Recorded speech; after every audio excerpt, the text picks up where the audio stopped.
start sharing. Okay, guys. This is your final exam review, yay, for maternity. So final exam content will be a lot of review. So it'll include topics on postpartum, pregnancy, and delivery complications, breastfeeding, and neonatal complications. There will also be some new neonatal complications introduced, quite a bit of them for this particular exam. And then it will be more in depth on the postpartum hemorrhage based on like what you have discussed and learned this past week. There will also be a little bit of math and then medications to know for the exam. Okay, so definitely circle back to torches. We talked a little bit about this before, but that is important to know for this exam. So toxoplasmosis is for the T, is the one with the cats, where that can be like the parasite that crosses the placental barrier. Other diseases include varicella zoster, Hep B, parvovirus, R is for rubella, C is cytomegalovirus, H herpes simplex virus, and S for syphilis. So again, just circle back to these, know them, know that these diseases can cross the placenta and harm the fetus. So it's very important for us to be educating pregnant mothers on these in particular. Okay, thrombophlebitis. So this is DVT and pulmonary embolism risks. So pregnant women are at greater risk due to the decreased ambulation related to possibly a disease process such as preeclampsia, slower blood flow because of like the cardiovascular system has an extra load of baby being on board. It could be related to hormones and more. Interventions for this, we're going to have moms elevate their legs. We're going to have them using compression stockings, or if they're, after delivery, we may have these sequential compression devices on them. Ambulation is a big one, so we want to get them ambulating directly after delivery. If it's during the pregnancy period and mom happens to have a job that involves a lot of sitting or they travel frequently, we want to remind them of the necessity to get up and walk around frequently to avoid these complications. Some patient education that is important to let pregnant moms know is not to be massaging the legs if they get a DVT.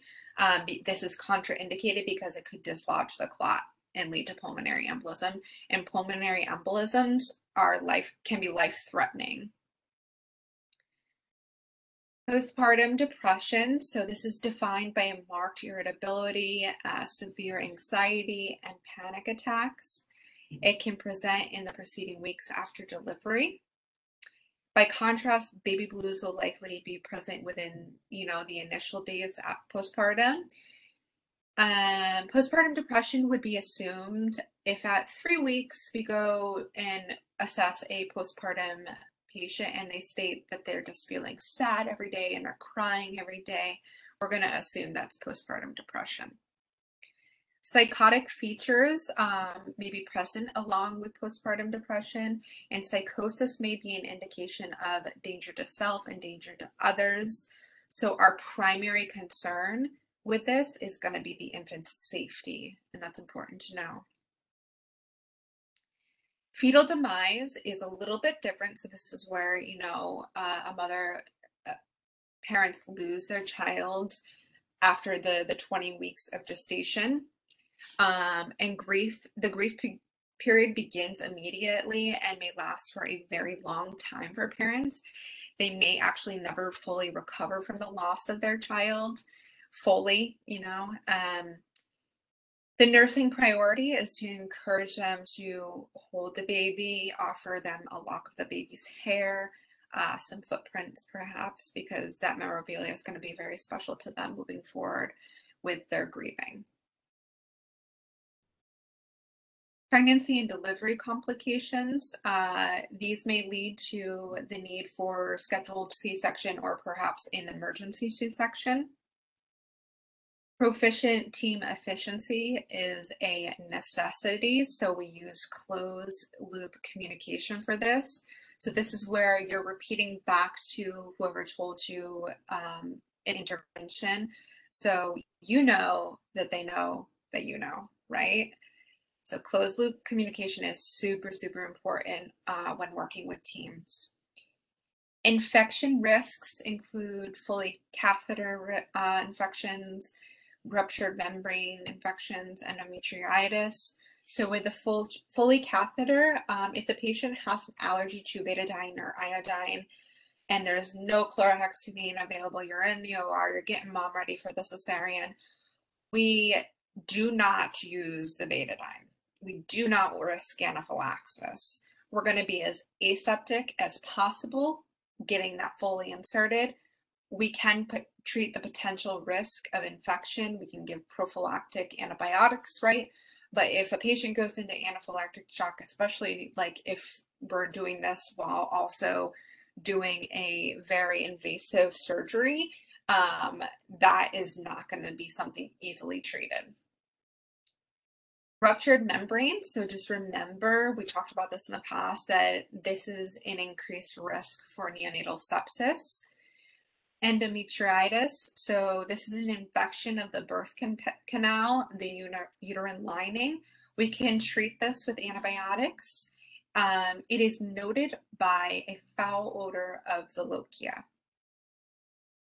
Amniotic fluid in the birth canal can be indicative by thick green fluids at the time of delivery.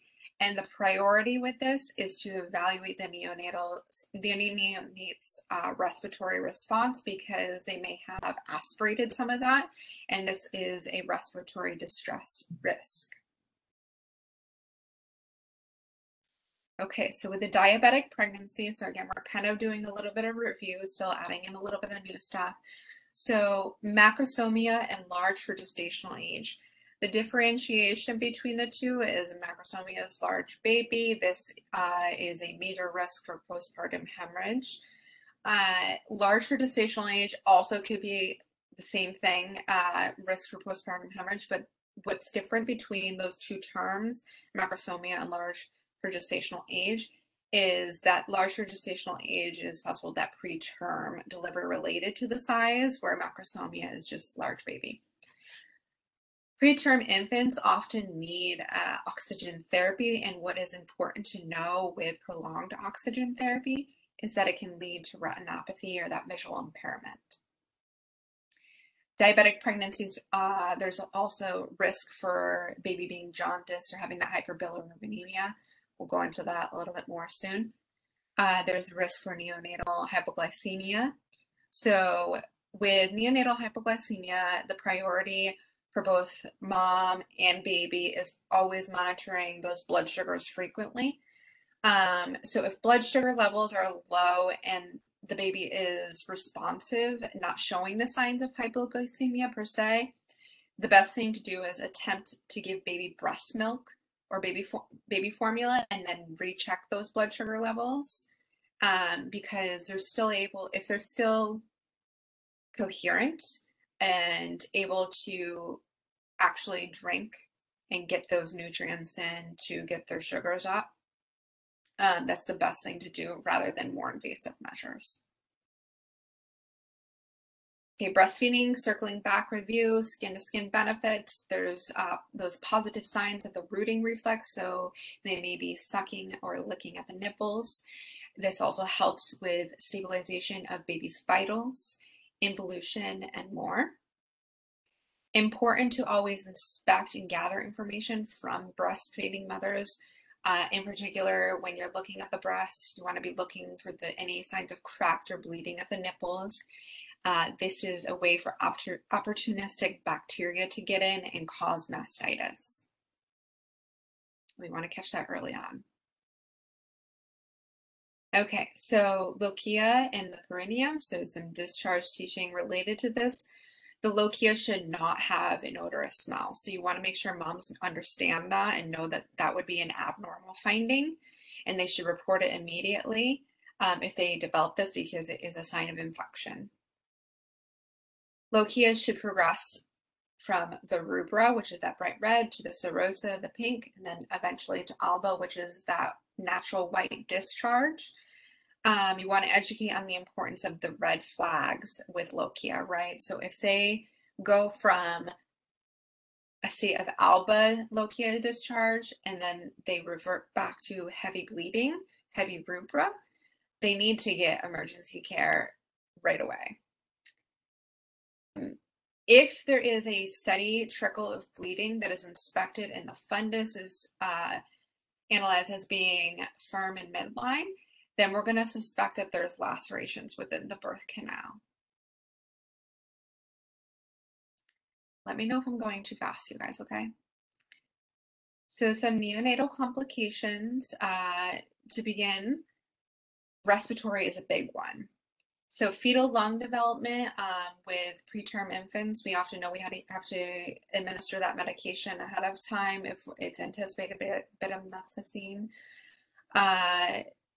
And also with C-section, this could become an issue because with cesareans, they're not getting that natural compression of their lungs and alveoli as they go through the birth canal, and they could have extra fluid on board when they're born. Some of you may have seen this, and you'll hear it too when the baby is crying and they come out by cesarean and the NICU team is doing their thing, and you'll hear like almost like a gurgle in their cry. That is that extra fluid in their lungs that they'll need to expel from them. So risk factors of respiratory complications with neonates are neonatal sepsis, neonatal diaphragmatic hernia, being a preterm infant, hypothermia, and more. And those are important to know. We treat respiratory complications with artificial surfactant therapy. So this is an exogenous source of surfactant. It acts to increase the exchange of oxygen and CO2 in the alveoli.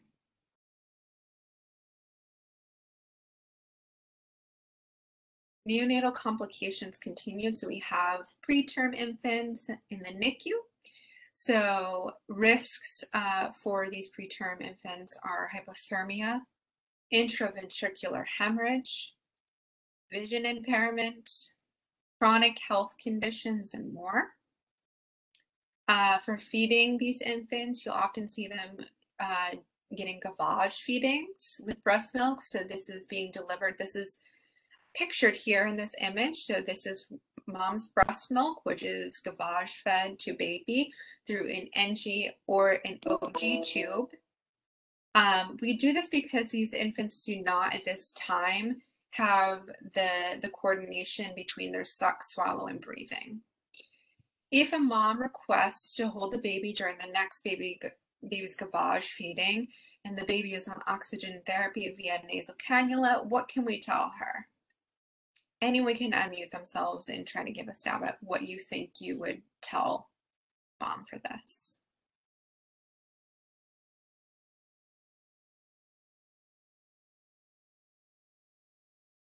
Anyone? It's okay. So yes, we absolutely can allow mom to hold baby during the next gavage feeding. We actually encourage it. If that baby is hemodynamically stable, they're just having oxygen supplemented with nasal cannula, that is perfectly fine for mom to be holding baby during the next feeding. It is actually helpful because then baby can get the feel of like being with mom against her chest, and it'll be beneficial when it comes to transitioning to breastfeeding. What are some oxygen therapy risks? I mentioned it just previously with preterm infants who are on ROP. Is that you saying retinopathy? Visual impairments. Yeah, good job, guys. Yes, so prolonged oxygen therapy for infants can and is a high risk of leading to that retinopathy. You want to be giving support to the families that are in the NICU with their babies that come to visit. There's a lot of anxiety, stress, maybe grief and loss related to this. A lot of these parents had anticipated bringing their babies home and had planned for it. So it's a really difficult situation for them a lot of the times. So you must, in the nursing role, be offering the support for those parents and their families. Okay, neonatal complications continued. So we have the hyperbilirubinemia and jaundice. So this is actually a common finding in newborns. So don't be surprised if you do happen to see newborns with jaundice. It happens when there's an increased level of unconjugated bilirubin, and that is released due to the breakdown of red blood cells by the juxtaglomerular cells that release that. So the treatment for this is phototherapy. So we use light therapy as pictured here in the background to treat this. If you need to check the bilirubin levels, be also sure to check the chart for blood type of both mom and baby. There could be ABO interactions. If the bilirubin is higher than 5.2, that's just say milligrams per deciliter, you want to evaluate with the Billy tool. So we can go to billytool.org. This is the diagnostic tool we use to evaluate. You want to evaluate the potential cause of the jaundice, and then you want to make sure you repeat the serum bilirubin level. Okay, neonatal complications continued. We have neonatal abstinence syndrome, and living in the Bay Area, we have a homeless epidemic. A lot of drug abuse related to that. So this could very well be something that you see in the NICU, and just don't be surprised by it. It happens a lot. So drug abuse with neonatal abstinence syndrome, the most common ones are like opioids and heroin, and babies are going through withdrawal from this. So signs and symptoms of this will include shaking. They won't be feeding well. They'll be diaphoretic. They're going to have that high-pitched cry. That's like the hallmark sign of this. They're going to have possibly seizures, sneezing, and more. Treatments include a tox screen as needed, giving them those small, frequent, high-calorie feedings, always tightly swaddling them and dimming lights. You want to give them less stimulation and just allow them to go through this recovery state. Now, important to know, because it's not something that like we would think, because what do we treat opioid withdrawal with, you guys? Methadone? Say it again. Methadone? So methadone is given in like more of when they're trying to and stay off heroin. Narcan and Narcan naloxone is what is given when they are in a state of their sorry, I didn't mean to say withdrawal. I meant to say like their, what is the word I'm trying to look for, you guys? Not withdrawal, but overdose. Thank you. Thank you, Megan. Wow, you guys, it's been a long day. So that's what we give them. We get it into their system as soon as possible, and we keep giving it to patients in order to reverse the effects of overdose.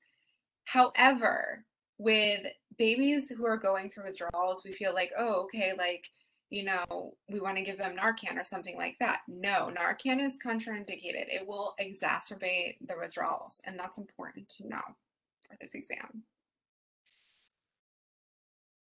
Okay, neonatal complications continued. So we have the neural tube defects. We talked about this briefly before. So myomeningeal.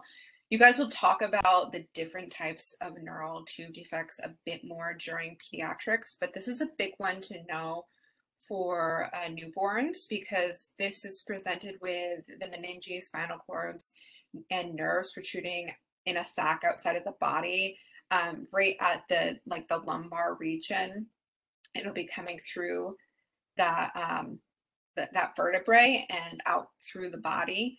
So the priority nursing interventions for this is always to prevent infection. So we will help prepare the parents and the infant for corrective surgery within the 24 to 48 hours after birth. We want to keep this sac covered with a moist dressing, and important early on, even if a mom is considering pregnancy. I know I have said this to you guys, but I'm going to reiterate getting those prenatal vitamins on board, especially folic acid, even if they are just having unprotected sex kind of thing, and they're like, oh, we're not really trying, but get them on board with prenatals. That's super important because this is a high risk for this defect in spina bifida. Okay, neonatal complications continued. We have neonatal sepsis. So an indicator of this, vitals will be completely out of range. So blood pressure, heart rate, respiratory rate, all of that, it's going to be out of range, abnormal findings. The best prevention is to always be performing thorough, adequate hand hygiene. Treatment for neonatal sepsis includes cultures and antibiotics. We're going to go broad to narrow. So with sepsis, it doesn't matter if it's sepsis of a neonate, sepsis of a child, adult, we want to treat sepsis as soon as possible. We want to be looking for signs of sepsis and catching them early, because the sooner you start treating it, the better outcomes there will be. So we start with broad antibiotics, and then we wait for the cultures to come back. Once we know the organism at hand, we're going to narrow and specifically target that organism. Also, volume support and respiratory support are important treatments for this. Risk factors for neonatal sepsis include those prolonged ruptured membranes before delivery. If a mom is GBS positive, if there's a preterm delivery, and then there's more complications, but those are like the big ones to know. Okay, postpartum hemorrhage. So uterine atony is usually the primary cause of this. This is a marked relaxation of the uterus. It's often related to that full bladder and urinary retention.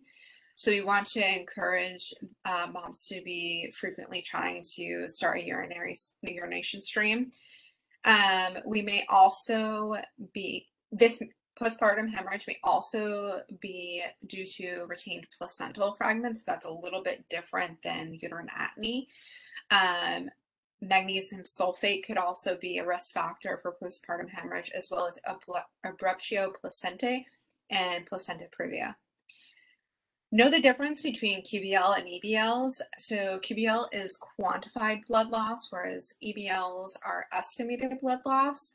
And surprisingly enough, there's still many agencies that still go by EBLs. It was actually super shocking to me when I was at CPMC Van Ness in San Francisco, which is a highly rated labor and delivery hospital, that they were doing EBLs. I was in the OR with them, and I was counting out the laps, and I just had that question. It came up, and the scrub tech said to me, yeah, unfortunately, we just go by EBLs at this point. And I was like, huh, like, really?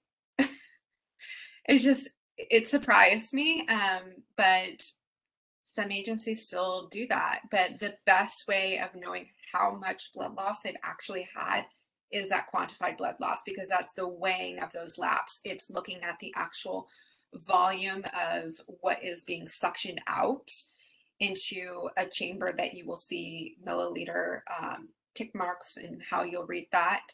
And then it will all be added together for a quantitated blood loss. Know your grams to milliliters conversion, so they're equivalent. Hint, hint. Know all conversions in general. A major and potentially fatal complication of postpartum hemorrhage, we talked a little bit about this before, is that DIC, disseminated intravascular coagulopathy. So this is a disruption of clotting factors in the clotting cascade. It's a depletion of fibrinogen, prothrombin, and factors 5 and 7. Important to know, the United States actually only ranks at 56 for maternal mortality. That is so sad to me because, everyone thinks the United States is so great at everything and they've got it all worked out. Well, 19 out of 100,000 live births end in maternal fatality for a variety of reasons, and one of the big ones is postpartum hemorrhage. So postpartum hemorrhages are serious, and they have their own code and specific process, and this is it. This is the orders of intervention. So once you get that code called, or during the time you're calling the code, you're starting to massage that fungus. If it's boggy, right? You're gonna then increase the pitocin. You're gonna open wide up and have that flowing in through mom. This contracts the uterus, helps control bleeding. You're gonna next give methergin as an IM injection. This helps to firm up the uterus and aids in the controlling of hemorrhage as well. Cytotec and misoprostol may be used. This is a rectal suppository. This is what is used for abortion, but may also be used for postpartum hemorrhage. It causes uterine contraction. Hemabate may be given. This is also an IM injection. Important to know these two concepts below. It is contraindicated with asthma, and it causes diarrhea. And what is important to know with diarrhea, you guys? Anyone? I mean, it's Deplete there. their electrolytes? Yeah, exactly. So they're going to become hypovolemic. And then, yeah, there will be those electrolyte imbalances, which are not good. So we need to be hydrating moms if they have this medication on hand. Tranexamic acid, TSA, is a medication that promotes the clotting cascade, so it will help to reduce the flow of bleeding if there is a postpartum hemorrhage. You may perhaps need to do a straight cath, so to get that bladder empty, if uterine atony is the determined factor for the postpartum hemorrhage. And then if we are seeing, their oxygen saturation, SpO2, start to trend downward, we're going to be giving them oxygen therapy. Okay, practice questions. Right, so a nurse in the postpartum unit is instructing a mother regarding Lokia and the amount of expected Lokia drainage. The nurse instructs the mother that the normal amount of Lokia may vary, but should never exceed the need for A, 1 peripad per day, B, 2 peripads per day, C, 3 peripads per day, or D, 8 peripads per day. And you guys can go ahead and put that in the chat.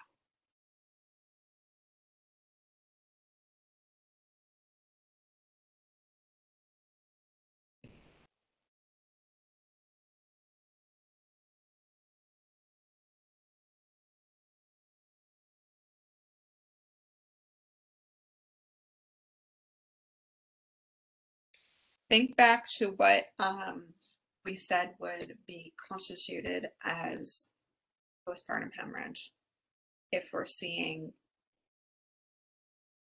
what we're seeing on assessment with those peripads. Yeah, there you go. Yeah, good job. Yeah, 8 peripads per day. So the normal amount of Lokia may vary with the individual, but should never exceed 4 to 8 peripads per day. And the average number of peripads per day is actually 6. Good job. A nurse is monitoring a new mother in the postpartum period for signs of hemorrhage. Which of the following signs, if noted in the mother, would be an early sign of excessive blood loss? A temperature of 100.4 degrees Fahrenheit. B, an increase in the pulse from 88 to 102. C, an increase in the respiratory from 18 to 22. Or D, a change from 130 over 88 to 124 over 80.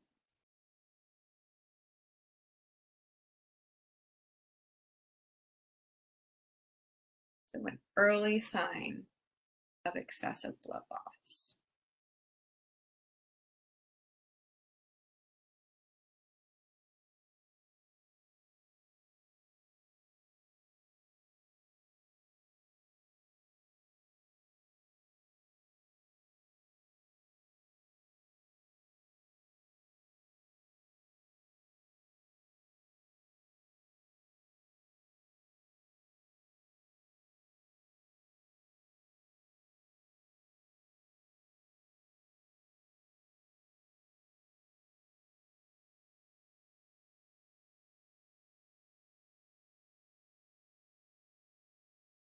couple of you answered so far.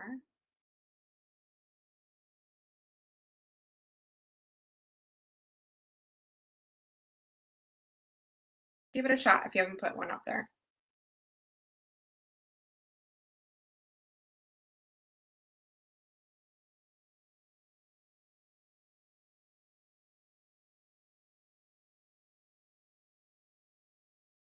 Okay, I've had 3 of you guys answer. How many are on here? Everyone just put what you think. It's okay.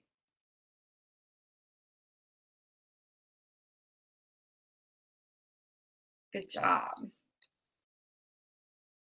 So an increase in the pulse from 88 to 102 is going to be an early sign of excessive blood loss. During the 4th stage of labor, the maternal blood pressure, pulse, and respiration should be checked every 15 minutes during that first hour. So the 4th stage of labor is like immediately after delivery, right?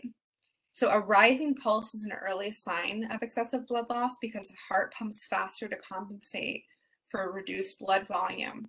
The blood pressure will fall as the blood volume diminishes, but a decreased blood pressure would not be the earliest sign of hemorrhage. A slight rise in the temperature is normal, and the respiratory rate is increased only slightly. Great job. Most of you got that one, so good job. Always go with intuition. Okay. A nurse is providing instructions to a mother who has been diagnosed with mastitis. Which of the following statements, if made by the mother, indicates the need for further teaching? A, I need to take antibiotics and I should begin to feel better in 24 to 48 hours. B, I can use analgesics to assist in alleviating some of the discomfort. C, I need to wear a supportive bra to relieve the discomfort. Or D, I need to stop breastfeeding until this condition resolves.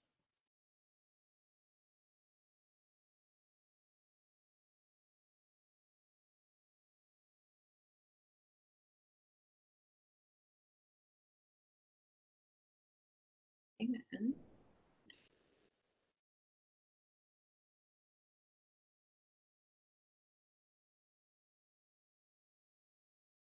Good job, guys. I need to stop breastfeeding until this condition resolves should be questioned, and they need to be educated a little bit further on this. So the rationale is, in most cases, the mother can continue to breastfeed with both breasts.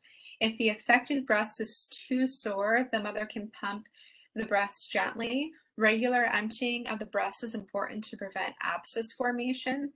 Antibiotic therapy assists in resolving the mastitis within 24 to 48 hours, and additional supportive measures include ice packs, breast supports, and analgesics. Great job. I think everyone got that one right. Okay, a nurse is assessing a client in the 4th stage of labor and notes that the fundus is firm, but that bleeding is excessive. The initial nursing action would be which of the following? A, massage the fundus. B, place the mother in Trendelenburg's position. C, notify the physician. D, record the findings.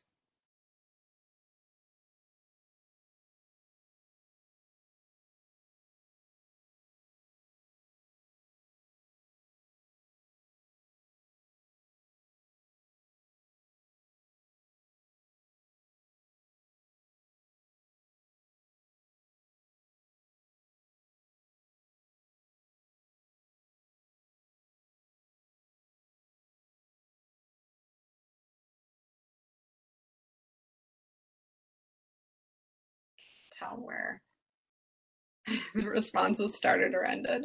I should probably slow down a little bit so I can differentiate them. Okay, so those who answered last, yes, C, notify the physician is the correct answer. If the bleeding is excessive, the cause may be laceration of the cervix or birth canal, right? We said that before because we were talking about this because it was noted that the fundus is firm, and that's what we're going to suspect. Massaging the fundus, if it's firm, will not assist in controlling that bleeding. And Trendelenburg's position is to be avoided because it may interfere with cardiac function. Good job. Okay, I believe this is the last one. So the nurse is monitoring the urinary output of a postpartum woman. What is the minimum amount of urine expected in a 4-hour period in milliliters in ounces?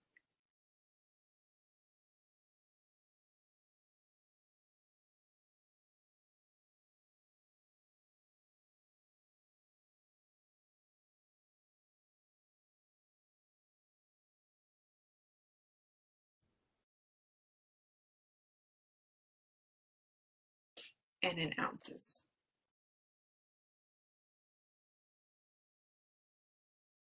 So again, know your conversions. They're going to be important for this test, and they're going to be important for the HESI.